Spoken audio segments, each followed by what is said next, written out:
രാജ്യത്തിന്റെ അഖണ്ഡതയും ഐക്യതയും തകർക്കുന്ന വഖഫ് ബിൽ ഇന്ന് രാജ്യസഭയിൽ സമർപ്പിച്ചു. ന്യൂനപക്ഷങ്ങളെ ആകെ ഇല്ലാതാക്കുന്ന ഈ ബില്ല് വളരെ തിരക്കിട്ടാണ് കേന്ദ്ര സർക്കാർ നടപ്പിലാക്കുന്നത്. എന്നാൽ ഇതിനെ ഏറ്റവും ശക്തമായി വിമർശിക്കാൻ രാജ്യസഭയിൽ കഴിയുന്നത് കോൺഗ്രസ് പ്രതിനിധികൾക്കാണ്.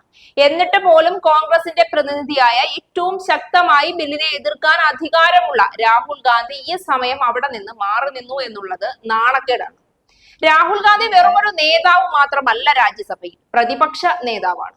ഇത്തരം ജനാധിപത്യ വിരുദ്ധമായ ഒരു ബിൽ പാസാക്കുമ്പോൾ എഴുന്നേറ്റ് നിന്ന് നട്ടെല്ല് നിവർത്തി അതിനെ ചോദ്യം ചെയ്യാനുള്ള ആർജവം രാഹുൽ ഗാന്ധിക്ക് ഇല്ലാതായി പോയതാണ് ഇന്ത്യയിലെ മുഴുവൻ ജനങ്ങളുടെയും ഗതികേടിനു കാരണം. വയനാട്ടിലെ മുൻ MP ആണ് രാഹുൽ ഗാന്ധി എന്ന് ഓർക്കണം. അദ്ദേഹത്തിന്റെ സഹോദരി പ്രിയങ്ക ഗാന്ധി ഇപ്പോഴും അവിടെ MP ആണ്.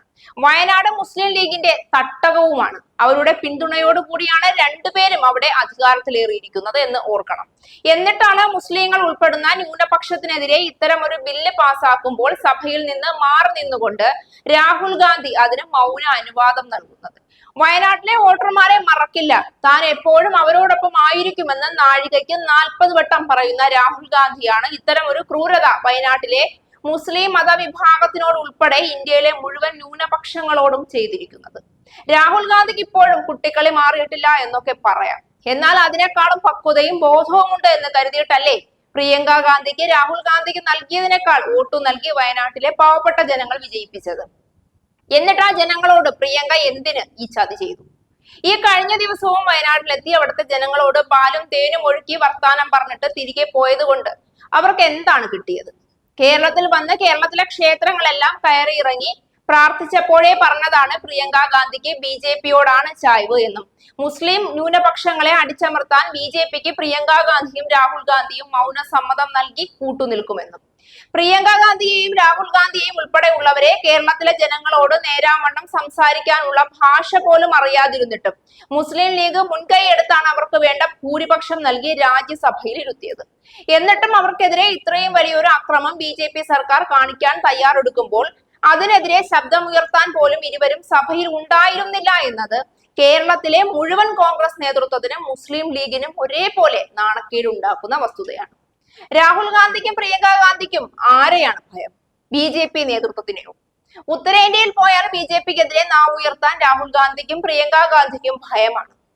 എന്നാൽ കേരളത്തിൽ വന്നാൽ ഇതേ ആൾക്കാർ തന്നെയാണ് BJP-യെ താറടിച്ച് സംസാരിക്കുന്നത്.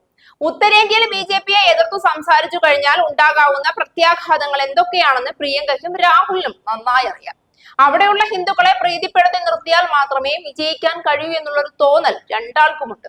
ഇതൊക്കെ രാഷ്ട്രീയ ലാഭത്തിനു വേണ്ടിയുള്ള കാട്ടിക്കൂട്ടൽ മാത്രമാണ്. ഇല്ലാതെ സാധാരണ ജനങ്ങളുടെ നിസ്സഹായ അവസ്ഥയ്ക്ക് അവരുടെ പ്രശ്നങ്ങൾക്കോ പരിഹാരം കാണണമെന്ന് ഒരു തരത്തിലും കോൺഗ്രസ് നേതൃത്വം ചിന്തിക്കുന്നില്ല. BJP അധികാരത്തിൽ വന്നാൽ ഇന്ത്യയിലെ മതേതരത്വം തകരുമെന്നും മുസ്ലിം ന്യൂനപക്ഷങ്ങളെ ഇല്ലാതാക്കിക്കൊണ്ട് ഹിന്ദു രാഷ്ട്രം കെട്ടിപ്പടുക്കുമെന്നും അതുകൊണ്ട് ഇന്ത്യയിലെ മതേതരത്വം സംരക്ഷിക്കണമെന്ന ഒരൊറ്റ വാക്കിന്റെ പുറത്താണ് ഇവരൊക്കെ അധികാരത്തിൽ വന്നത്. എന്നിട്ട് ഇന്ത്യയുടെ മതേതരത്വത്തെ ഇല്ലാതാക്കുന്ന ന്യൂനപക്ഷങ്ങളെ ഹനിക്കുന്ന ഈ ബില്ലിനെതിരെ ശബ്ദിക്കാൻ സഭയിലില്ലാതെ രണ്ടാളും കൂടി ഏത് മാളത്തിലാണ് പേടിച്ചൊളിച്ചിരിക്കുന്നത്? നേതാക്കന്മാർ തന്നെ യുദ്ധമുഖത്ത് നിന്ന് മാറി നിൽക്കുമ്പോൾ അനുയായികൾക്കാകെ അമ്പരപ്പാണ്. അനുകൂലിച്ച് വോട്ട് ചെയ്യണോ പ്രതികൂലിച്ച് വോട്ട് ചെയ്യണോ എന്ന് പോലും അറിയാതെ യുദ്ധഭൂമിയിൽ അമ്പും വില്ലും വാളും നഷ്ടപ്പെട്ട ഭടന്മാരെ പോലെ നിൽക്കാൻ മാത്രമാണ് കോൺഗ്രസ് MP-മാർക്ക് രാജ്യസഭയിൽ കഴിയുന്നത്. ഇടതുപക്ഷത്തിന് രാജ്യസഭയിൽ കാര്യമായ അംഗബലം ഇല്ലാത്ത സാഹചര്യത്തിൽ എന്തെങ്കിലും ഒന്ന് ചെയ്യണമെങ്കിൽ അത് കോൺഗ്രസ് നേതൃത്വം തന്നെ ചെയ്യണമായിരുന്നു. എന്നിട്ടാണ് ഈ മാളത്തിൽ കയറി ഒളിച്ചിരിക്കുന്നത്.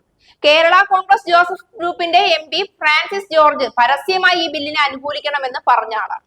വഖഫ് ബിൽ അംഗീകരിച്ചാലും ഇല്ലെങ്കിലും അതിനെതിരെ ശബ്ദമുയർത്താൻ പോലും ശ്രമിക്കാതിരുന്ന രാഹുൽ ഗാന്ധിയും പ്രിയങ്ക ഗാന്ധിയും ന്യൂനപക്ഷങ്ങളോട് കാണിച്ചത് കൊടും ചതിയും ക്രൂരതയും വഞ്ചനയുമാണെന്ന് പറയാതെ വയ്യ.